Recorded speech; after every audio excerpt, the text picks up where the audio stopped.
Pues muy buenas tardes, les agradecemos mucho a todos ustedes que estén acompañándonos. La Galería del Pasillo y la Licenciatura en Diseño de la Comunicación Gráfica nos honramos en presentarles esta exposición.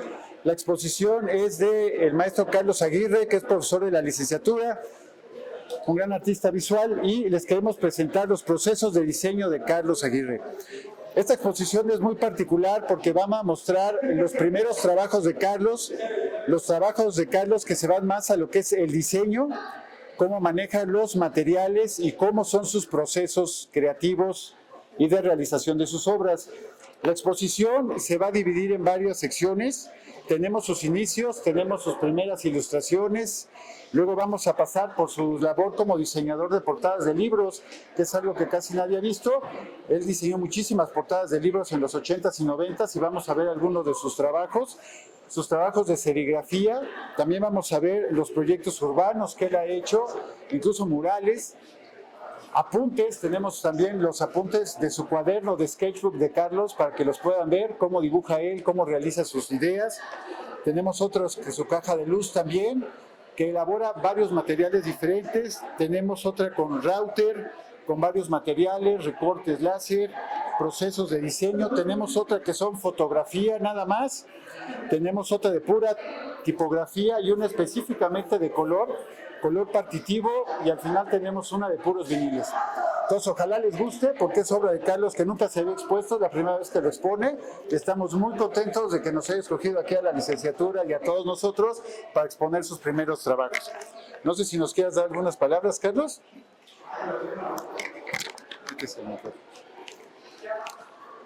La neta, me gusta más trabajar que hablar, pero trataré de hacerlo. La idea de hacer esta exposición era desmitificar un poco la idea de la ilustración y que todo tiene que ser hecho con dibujo. Hay muchísimas técnicas y hay muchos materiales que fueron muy interesantes en los 90, en los 80, pero que ya no existen. Entonces es importante saber cómo darle la vuelta a las cosas. Entonces yo creo que la mejor solución es empezar a ver y pregunten qué es lo que quisieran y yo con mucho gusto les cuento cómo lo hice. O sea, no tengo absolutamente ningún problema de inseguridad. Así que por favor sean curiosos, ¿sale? Y pues bueno, ahorita que inauguremos, Carlos se va a quedar aquí para dar una explicación de cada una de sus obras, para que se puedan quedar si les interesa. Y pues a nombre de Vara Bedoya, la coordinadora, le damos por inaugurada la exposición de Carlos, Procesos de Diseño. Muchas gracias. Y un fuerte aplauso a Carlos.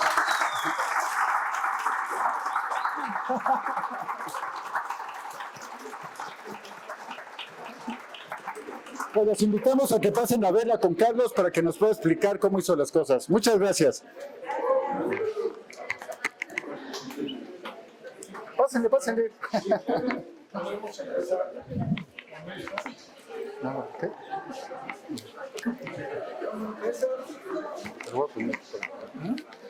¿Quieres que siga hablando? ¿Sí? Okay. Ese es un dibujo. Yo debe ser de los años 70, 80, gracias a León Trotsky me di cuenta que sabía yo dibujar. Esa fue mi primera pieza. Yo cuando viví aquí en México, me fui 3 años a Londres y allá me tocó estudiar y ver un montón de posibilidades distintas de lo que me habían enseñado aquí en México. Fue muy relevante. Y yo no sabía que sabía dibujar, pero un día había leído, cuando viví en México, viví un tiempo a contraesquina de la casa de Trotsky y me llamaba mucho la atención el personaje. Entonces, en Londres compré un libro y es un personaje fascinante y le hice una especie de homenaje. Cuando hice el dibujo, dije, puta, de aquí soy, ¿sí? O sea, yo sé dibujar gracias a León Trotsky, ¿ok? Esa es una portada que hice hace mucho tiempo pero lo que quiero que vean es cómo hice la ilustración. Es madera balsa, ¿sí? Trabajada quitándole los pedazos a la madera para ir configurando el águila. Luego lo pinté y le puse arena, ¿sí? Para que pareciera piedra, y tiene una iluminación muy de la altura, ¿sí? Entonces sí te da un poco esa idea y esa ilustración. En algún momento dado, cuando yo hacía ese tipo de ilustraciones, esto es todo dibujo y tiene nada más algunas sombras con pincel de aire.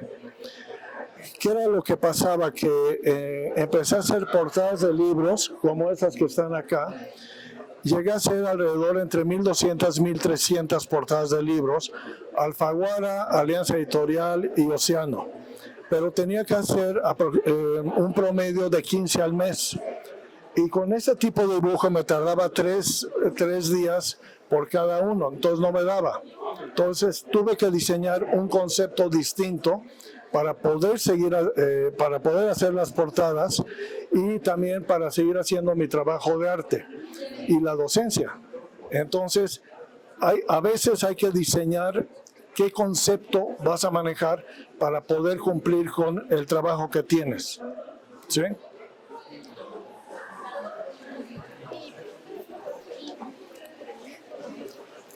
Esas son portadas, esas las hice para una revista, eran 2 al año de debate feminista con Marta Lamas y era un proyecto bastante interesante. Todas estas son igual construcciones, la de Villa, la de Carlos Fuentes. Estas, las naranjas son de veras, todo el fondo está hecho con cartón, ¿sí? Entonces le chorreabas, por ejemplo, el tronco del cartón, le chorreabas material grasoso y te da una textura mucho más interesante. La mujer que está a la izquierda, el editor me pidió que la pusiera, ¿sí? Entonces puse una mujer exótica. Y las naranjas no las cortaba a la mitad, las cortaba un poco más corta para que me diera el volumen, ¿sí? Ahí vas tú haciendo y ingeniándotelas de cómo poderlas armar. Estas igual, todas son fotos es un poco muy similar a la anterior, pero son herramientas que se utilizaban en ese tiempo y que pueden ser muy útiles si ustedes quieren practicar y hacer cosas. Esta ya está hecha más con digital y no se ve, pero está trabajado ya por los dos lados. Me di cuenta que la portada del libro, si tú la trabajabas por delante y por atrás y tú dabas la idea, como en este caso, de que la imagen no estaba totalmente definida, te obligaba a agarrar el libro, levantarlo y ver cómo estaba por detrás. Eso es importantísimo, porque si tú agarras el libro, es más fácil que leas la contraportada y posiblemente te interese y lo compres. Entonces era una trampa que hacías para que el lector pudiera agarrar el libro, ¿sí? Ojo, porque muchas veces te dicen que eso no se debe hacer. Tenemos docentes muy decentes. Y todas estas sí fueron hechas con dibujo. Esta es una serigrafía, ¿sí? Esa es otra serigrafía, esas son serigrafías. No son la original, es una copia fotográfica de la serigrafía. Pero fíjense, esto sí es dibujo. Y el líquido amarillo y el cielo es pincel de aire, ¿sí? Todo lo demás es dibujo. Igual que algunas de las piezas que están aquí. Este fue muy chistoso, la foto de los huevos, porque lo hice para una compañía, un informe anual que se llamaba la compañía Anderson Clayton. Y fue una cosa muy divertida porque ellos, el pollo hace un hoyo perfecto, ¿sí? Pero me di cuenta que estamos acostumbrados a que siempre se vea descarapelado donde está el pollo. Entonces, esta yo la hice. Con un cúter tuve que hacer toda la idea de que así le había cortado un pollo de a de veras. Y no es cierto, ¿sí? Cuando llevé las dos fotos a la compañía Anderson Clayton y las mostré, el 100% de las personas me dijeron que esta es la buena. Entonces, también estamos muy acostumbrados a mentir y es lógico, ¿no? Sí.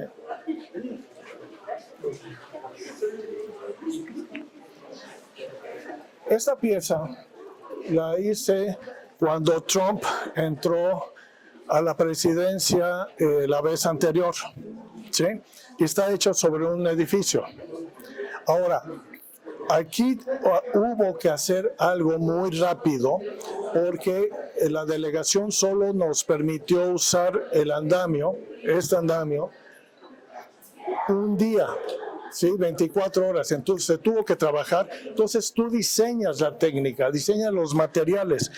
Aquí estoy utilizando la imagen de Trump, es plotter, ¿sí? Y esto, el Iron Fire, ¿sí? Está hecho en vinil. Y también las esquinas, por ejemplo, de la plasta, ¿cómo se llama? Amarilla, está hecha con vinil para trabajar rápido. Las manos eran hechas en plotter, ¿sí? Entonces todo está pegado y duró varios meses así. O sea, lo digo porque muchas veces nos han pedido que todo sea muy pintado y no es cierto. O sea, todo depende de tu conocimiento de materiales. Toda esta tipografía era vinil, ¿sí? Y el vinil es un material genial. Entonces, y esto sí ya lo hice en estos 2 últimos años.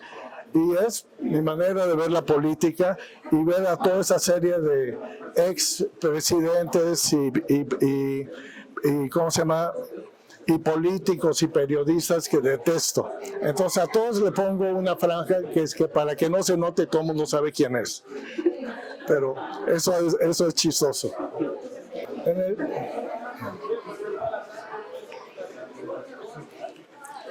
En el trabajo del arte siempre he hecho y siempre tengo libretas y en las libretas o escribo los textos que me interesan o dibujo el proyecto. Y al dibujar el proyecto me acerca mucho al objetivo que quiero y luego es mucho más fácil reproducir las piezas que me interesa reproducir. Entonces, esas son puras fotos de mi libreta de apuntes. Estas todas son de los años 90, de cuando empecé a hacer instalación en el arte. Es guillotina, o sea, todos esos juegos hice muchos. En el libro hay varias reproducciones de las fotos de la pieza terminada.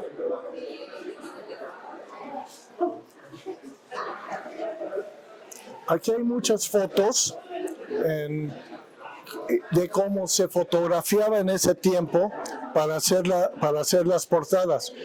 Esas eran fotos en diapositiva de 5x7, se hacían con una cámara grande, ¿sí? La super iluminación, y esto se mandaba a la imprenta y la imprenta ya lo procesaba. Y con eso ya hacía los negativos para imprimir la foto. Estamos hablando del siglo pasado. Y esta es una pieza que hice posteriormente, pero lo que yo quería, empecé a trabajar mucho con la tipografía y a jugar mucho con la tipografía. Yo me divierto mucho haciendo todo lo que me dicen que no se puede hacer y lo sugiero. Entonces empecé a manejar la tipografía con puras palabras que tienen que ver con la violencia. Y en un momento dado es una caja de luz. Puse los ojos de este fulano y en lugar de meterle LEDs o meterle otro tipo de luz, es neón. Entonces hice una figura de una persona y entonces por eso parece que sería una persona que está atrás. ¿sí?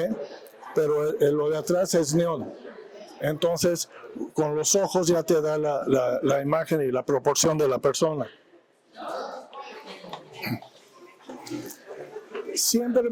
Estas piezas, aquí sí hay una contradicción, porque esto es como 2014 y esto es 1973, ¿sí?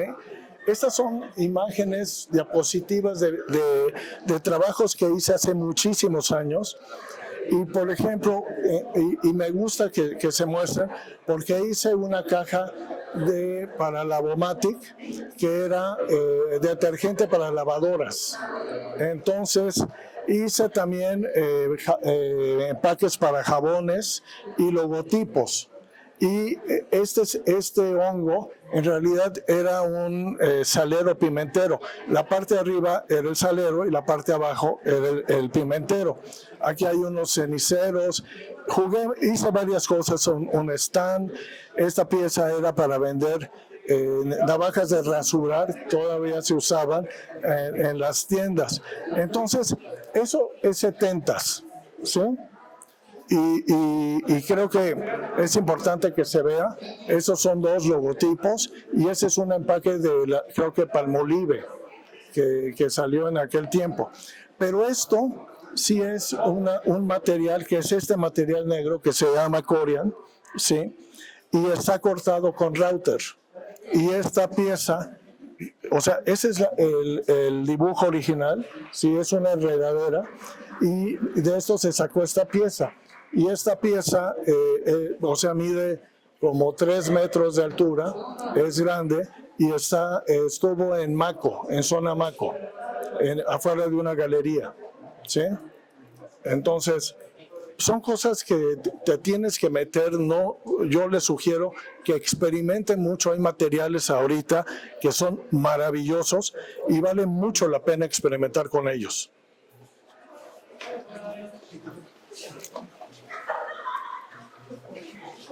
Esa pieza, aquí yo creo que en todos lados, pero en México te dicen que si tú ese es sobre en plotter, si tú llevas si el papel de plotter tiene una línea de lápiz, ¿sí? Ya no se puede imprimir, ¿ok?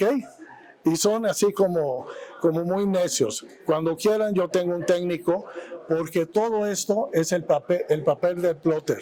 Yo le metí spray, le metí líneas, le metí, tiene esto negro que está así.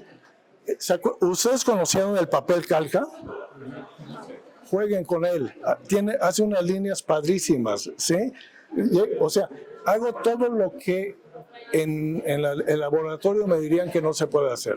O sea, me emociona. Esto lo hago en la computadora, ¿sí? Y luego llevo mi papel y mi USB y miren, si lo imprimen, sí se puede. La cosa es engañar el papel, engañar a la máquina, mejor dicho. Entonces ya, como uno era más pequeño, los traje con un grupo de alumnos para ver si querían experimentar. Nadie quiso experimentar y entonces yo lo hice. Y por eso tiene esta extensión. Pero luego, por ejemplo, me acuerdo que no está aquí la pieza, pero hice en láser, también me dijeron, yo llevé un papel que ya estaba impreso y me dijeron que yo quería que hicieran unos pequeños cortes. Y el técnico me dijo, lo tengo que afocar muy bien, porque si no queda bien afocado se quema el papel. Y le di las gracias, regresé a la semana siguiente con otro papel y con una figura en un USB y le dije, desafócalo. ¿Cómo? Desafócalo. Y quedó chingón, ¿sí? O sea, es como si yo hubiera hecho el dibujo con un soplete, pincel de aire de soplete.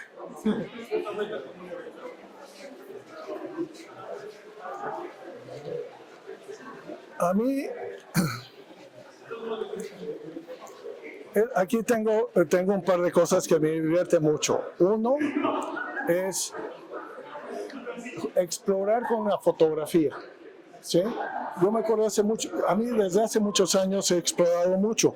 Esta pieza, la fotografía de Nueva York, que es un edificio, y la fotografía de un lado, la fotografía de otro lado, y ese edificio de atrás y ese edificio de atrás es el mismo. Entonces lo pego, juntas y conviertes una fotografía, ¿sí?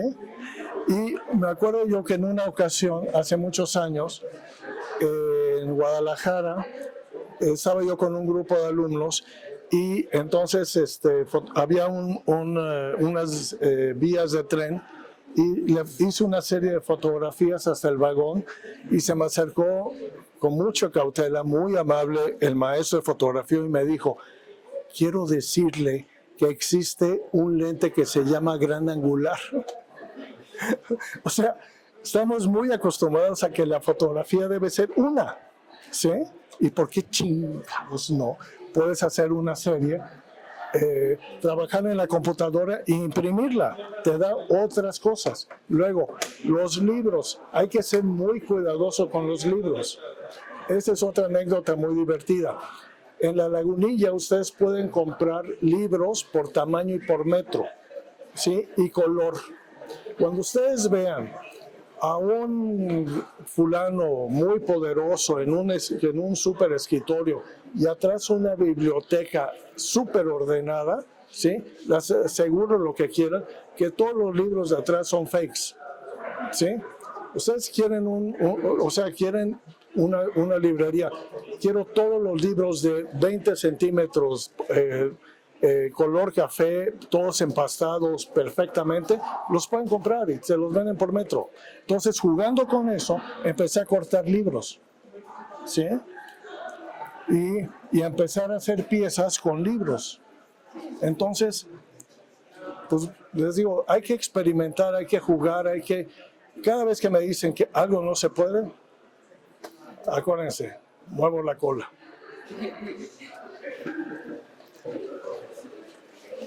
Luego, con tipografía también es lo mismo. Te dicen, no se puede hacer esto, ¿sí?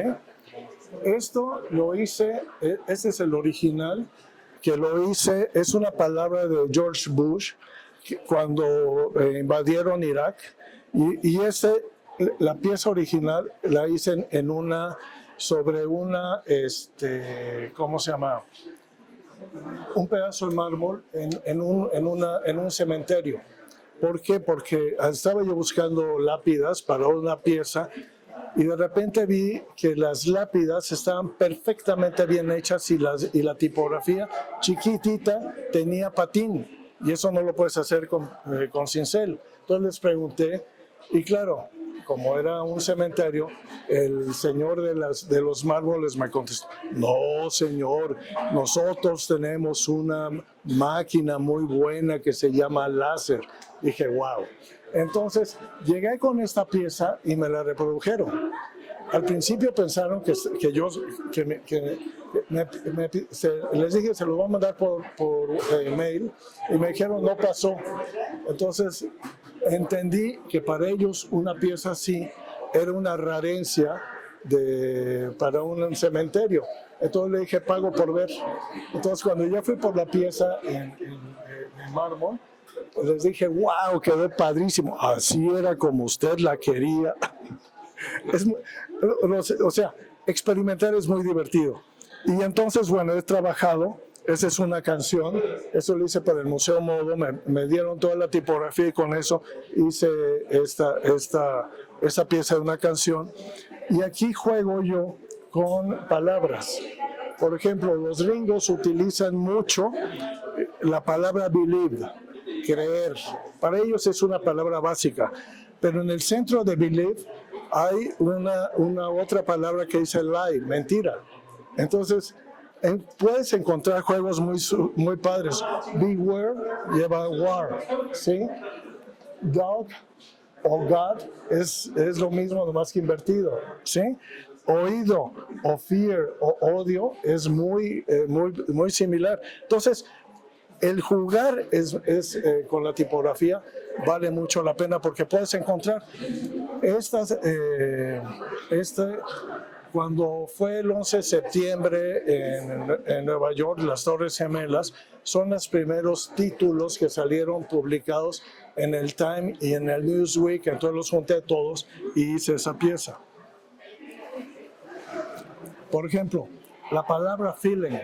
¿Qué otra pieza podrías hacer? Poner ahí en las 3 letras que faltan. Fucking. Why not?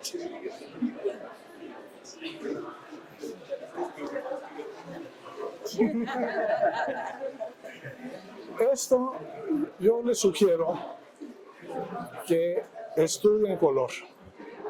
No, o sea, ya al pobre de Newton ya déjenlo descansar. Busquen a Itten, a otros teóricos del color. Yo encontré, cuando estudié en Inglaterra, encontré este concepto que es el color partitivo, se utiliza mucho en textil. Entonces me metí mucho a trabajar con ese concepto y realmente me gustó mucho y creo que vale mucho la pena el experimentar con colores. Sobre todo, yo no trabajo con el color directamente del tubo o del frasco, sino siempre lo mezclo con blanco y con negro, o sea, gris, ¿sí? O con el color complementario. Siempre mezclo y te da un color mucho más interesante y más novedoso que utilizar directamente el color de Comex, ¿sí? Jueguen.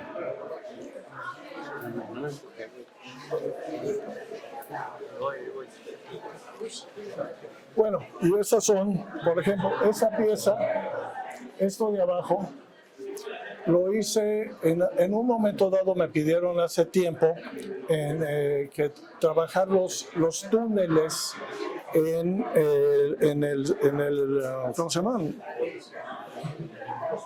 Viaducto y periférico, ¿sí? Solamente queda ¿sí? En el periférico. Antes ese estaba por todos lados. Era trabajar pensando en que la reproducción iba a ser enorme. De hecho, están ahí, lo que pasa es que ahora le pegan publicidad encima, ¿sí? Pero hace rato comentaba que cómo tomas una foto en un túnel. Está en chino, está muy difícil. Entonces, en una ocasión encontré una fotografía en la prensa de un accidente y atrás estaba mi diseño. Entonces, esa es la que uso en mi portafolio, ¿sí? El carro chocado con la policía y todo, y atrás se ve muy bonito esto. Pero lo mismo juegas con, por ejemplo, esta pieza está en el libro, pero es una pieza que mide 15 metros de largo. Durante el gobierno de Calderón, que cada vez que agarraban supuestamente a un narco, en lugar de ponerle el nombre, le ponían el apodo. Y yo me puse a analizar los apodos y ninguno era negativo. Y si usted lo pone, el caramelo, ¿cómo puede ser una persona mala onda? El menso, ¿sí? El pecas, la vaca, o sea, solamente había el matamigos. Es el único que yo sentí así como negativo. Entonces decía, ¿por qué no le ponen el nombre? Entonces pueden seguir usando tarjeta de crédito, pueden sacar su pasaporte, ¿sí? Entonces yo decía, qué absurdo de eso. Y en medio sí están puras fotos como tipo de la alarma, en donde ves quiénes son los que hacen eso, ¿no? La pieza estuvo en el MAM y medía como 15 metros de largo toda la pieza. Esa es vinil y esa es nada más. Aquí la única cosa que tuve mucho cuidado cuando se pegaron es no meter ninguna foto de algún narco vivo de cabeza, porque significa muerto y eso puede ser peligroso. Y esta ya es bueno, aquí está Dios Osama, ¿sí? ¿Se acuerdan de Osama Bin Laden? Pues decía Dios Osama o Bullshit, o ese de Felipe, ¿no? Eran etiquetas en vinil que se pegaron en el 2006 por todos lados. Aquí, la hicimos aquí en la UAM. Y esta dice, 3 requisitos van a tener los integrantes de mi gabinete. No ser rateros, no ser huevones, no ser pendejos. ¿Quién lo dijo? Lo dijo en el 2000 la secretaria que nombraron para cuestiones indígenas, Xóchitl Gálvez. Entonces dije, si ahorita ganara el PRI y el PAN, ¿a quién pondrían? No hay. Entonces, es también importante divertirse. ¿Ok? Bueno, ¿alguna pregunta? ¿Cuál es tu acercamiento con Estados Unidos? ¿Has vivido ahí? Lo detesto. Ajá. Pero tiene muchas referencias a su política y a Sí, porque lo tenemos acá arriba. Y en un tiempo sí recibía yo el New York Times y, por ejemplo, hice una pieza muy, muy grande que estuvo también en el MAM y ahora está en el MOAC, que era Bush no quería que se supiera cuántos gringos morían en la guerra de Irak y de Afganistán. Y entonces me encontré que salían publicados, cuando llevan como el 600 y tantos, empezaron a salir publicados los nombres de los soldados gringos muertos en obituarios. Sí, en el periódico, los recorté todos. Y es una pieza que quedó grande, muy padre, pero ahí sí no me puede decir que no hubo muertos. Y fue porque en la guerra de Vietnam, cuando regresaban a los soldados en ataúd, los utilizaron mucho la gente que estaba en contra para mostrar la cantidad de muertos que habían muerto en Vietnam. Entonces, lo que fue interesante es que aquí en México, cuando la primera vez se expuso en el Museo de Arte Moderno, hubo una familia que identificó a su pariente, ¿sí? Y juntaron a toda la familia para fotografiarse enfrente de la obra, como una especie de homenaje al muerto. En Estados Unidos se expuso también en otro lado, y fue una familia que identificó al muerto, ¿sí? Pero entonces, como son los gringos, me mandaron y me pidieron que yo mandara una carta diciendo que había muerto como un soldado valiente. Pues, mi madre, yo que sé cómo murió, ¿no? Sí. Pero eso te plantea la diferencia. Es que estamos muy cerca de Estados Unidos y ha hecho muchas cosas. Críticas, sobre todo de esa visión, como lo que hiciste en la exposición que estuvo en la Bahía del Sur, Sí. había un tema del fentanilo, ¿no? Sí. Y de cómo nos echan la culpa a los mexicanos. Bueno, a través claro, del arte, ¿no? Sí. Ideas abstractas. En el fentanilo, las cosas que yo he averiguado es que 8 de cada 10 personas que cruzan el fentanilo a Estados Unidos por Tijuana, por lugares así, son gringos, porque no los paran. Entonces, dices, no puede ser, ¿no? Y hay muchas cosas. El fentanilo llega a Estados Unidos por DHL o por Canadá, pero hay que echarle la culpa a alguien.